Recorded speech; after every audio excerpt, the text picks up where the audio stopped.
کیا آپ جاننا چاہتے ہیں کہ بھروسہ کس پر کرنا چاہیے اور کون سا راستہ صراط مستقیم ہے؟ چلیے ان سوالوں کے جوابات کو سورہ احقاف کی آیتوں سے پوچھتے ہیں۔ اعوذ باللہ من الشیطان الرجیم، بسم اللہ الرحمن الرحیم۔ محترم ناظرین، السلام علیکم ورحمۃ اللہ وبرکاتہ۔ سبیل قرآن کی جانب سے پیش کیے جانے والے اس تفسیری پروگرام میں ایک بار پھر آپ کا استقبال کرتے ہیں۔ سورہ احقاف کی تفسیر کا یہ 11واں ایپیسوڈ ہے، جس میں ہم اس سورہ کی آیت نمبر 28، آیت نمبر 29 اور آیت نمبر 30 کی تفسیر کو جانیں گے۔ تو آئیے سب سے پہلے اس سورہ کی آیت نمبر 28 کی تفسیر کو جاننے کے لیے اس کی بہترین تلاوت اور ترجمے کو غور سے سنتے ہیں۔ کتاب انزلناه الیک مبارک لیدبروا آیاته ولیتذکر اولو الالباب۔ بسم اللہ الرحمن الرحیم۔ فلولا نصرهم الذين اتخذوا من دون الله قربانا آلهة بل ضلوا عنهم وذلك إفكهم وما كانوا يفترون۔ تو خدا کے سوا جن لوگوں کو ان لوگوں نے تقرب خدا کے لیے معبود بنا رکھا تھا، انہوں نے عذاب کے وقت ان کی کیوں نہ مدد کی، بلکہ وہ تو ان سے غائب ہو گئے، اور ان کے جھوٹ اور ان کی افطرا پردازیوں کی یہ حقیقت تھی۔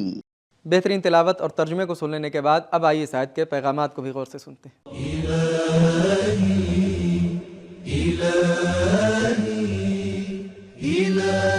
پیغام نمبر 1، غیر الہی معبودوں کی ناتوانی اور بے خاصیتی سے عبرت حاصل کرنا چاہیے۔ نمبر 2، اللہ سے قریب ہونے کا رجحان فطری چیز ہے۔ بت پرست لوگ بھی بتوں کو اللہ سے قریب ہونے کا وسیلہ جانتے تھے۔ نمبر 3، بھروسہ اس پر کریں جو ضرورت اور سختی کے دنوں میں حاضر رہے اور کام آئے، ایسے پر نہیں جو غائب اور بے فائدہ ہو۔ نمبر 4، بتوں کے مدد کرنے کی بات صرف خیالی، جھوٹی اور بے بنیاد بات ہے۔ آیت نمبر 28 کی تفسیر کو جان لینے کے بعد اب آئیے آیت نمبر 29 کی تفسیر کو جاننے کے لیے سب سے پہلے اس کی تلاوت اور ترجمے کو سنتے ہیں۔ کتاب انزلناه الیک مبارک لیدبروا آیاته ولیتذکر اولو الالباب۔ بسم اللہ الرحمن الرحیم۔ وَإِذْ صَرَفْنَا إِلَيْكَ نَفَرًا مِّنَ الْجِنِّ يَسْتَمِعُونَ الْقُرْآنَ فَلَمَّا حَضَرُوهُ قَالُوا أَنصِتُوا فَلَمَّا قُضِيَ وَلَّوْا إِلَىٰ قَوْمِهِم مُّنذِرِينَ۔ اور جب ہم نے جنوں میں سے کئی کو تمہاری طرف متوجہ کیا کہ دل لگا کر قرآن سنیں، تو جب اس کے پاس حاضر ہوئے تو ایک دوسرے سے کہنے لگے خاموش بیٹھے سنتے رہو، پھر جب پڑھنا تمام ہوا تو اپنی قوم کی طرف واپس گئے کہ ان کو عذاب سے ڈرائیں۔ تلاوت اور ترجمے کو سن لینے کے بعد اب آئیے اس آیت کے نکات کو بھی غور سے سن لیتے ہیں۔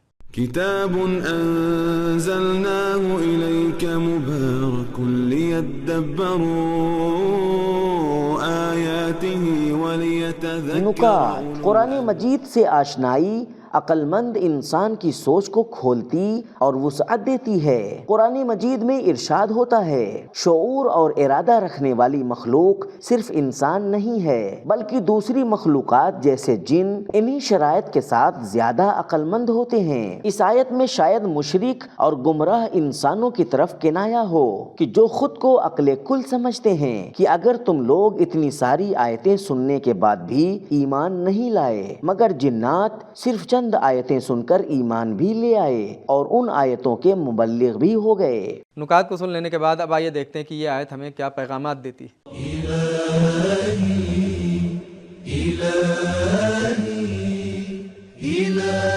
پیغام نمبر 1، اگر اللہ ارادہ کر لے تو حرکتوں کا راستہ بدل جاتا ہے۔ نمبر 2، جنوں کے پاس بھی انسانوں کی طرح عقل، ذمہ داری، انتخاب کرنے کی قدرت اور دوسرے جنوں کی رہنمائی کی قدرت ہوتی ہے۔ نمبر 3، جن بھی اس بات کو سمجھتے ہیں کہ قرآن کو سنتے وقت خاموش رہنا چاہیے۔ نمبر 4، حق کو پہچان لینے کے بعد حرکت کرنا ضروری ہے۔ نمبر 5، تبلیغ کی شروعات اپنے جاننے والوں اور قریبی لوگوں سے کرنی چاہیے۔ نمبر 6، اگر صلاحیت اور آمادگی ہو تو صرف کچھ آیتیں اور کچھ تذکر بھی سازگار ہوتے ہیں۔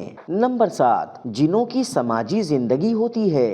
اب آئیے اس ایپیسوڈ کی آخری آیت یعنی سورہ احقاف کی آیت نمبر 30 کی تفسیر کو جاننے کے لیے سب سے پہلے اس کی تلاوت اور ترجمے کو غور سے سنتے ہیں۔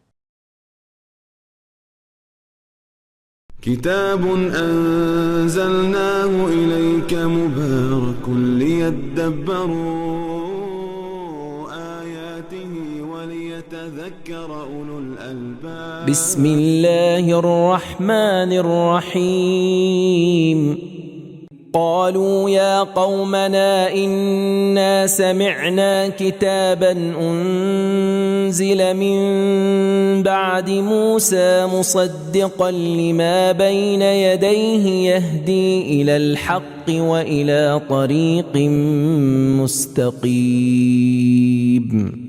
تو ان سے کہنا شروع کیا کہ اے بھائیوں، ہم ایک کتاب سن کر آئے ہیں جو موسیٰ کے بعد نازل ہوئی ہے، اور جو کتابیں پہلے نازل ہوئی ہیں ان کی تصدیق کرتی ہے، سچے دین اور سیدھے راستے کی ہدایت کرتی ہے۔ تلاوت اور ترجمے کو سن لینے کے بعد اب آئی اس آیت کے پیغامات کو بھی غور سے سنتے ہیں۔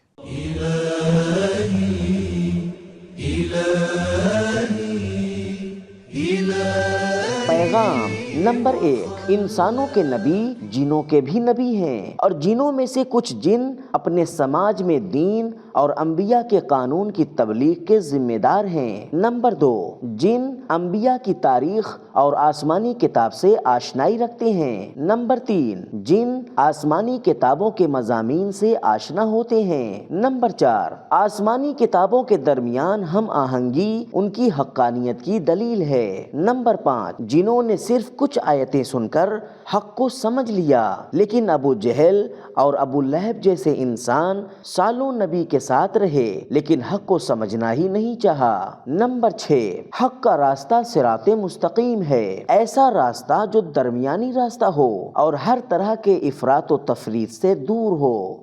تو محترم ناظرین، ہم نے سورہ احقاف کی آیت نمبر 30 تک کی تفسیر کو جان لیا اور ساتھ ہی اپنے سوالوں کے جوابات بھی جان لیے۔ تو ہمارے پہلے سوال کا جواب یہ تھا کہ بھروسہ ایسے پر کریں جو سختی اور ضرورت کے وقت حاضر ہو اور کام آئے، ایسے پر نہیں جو غائب ہو اور بیکار ہو۔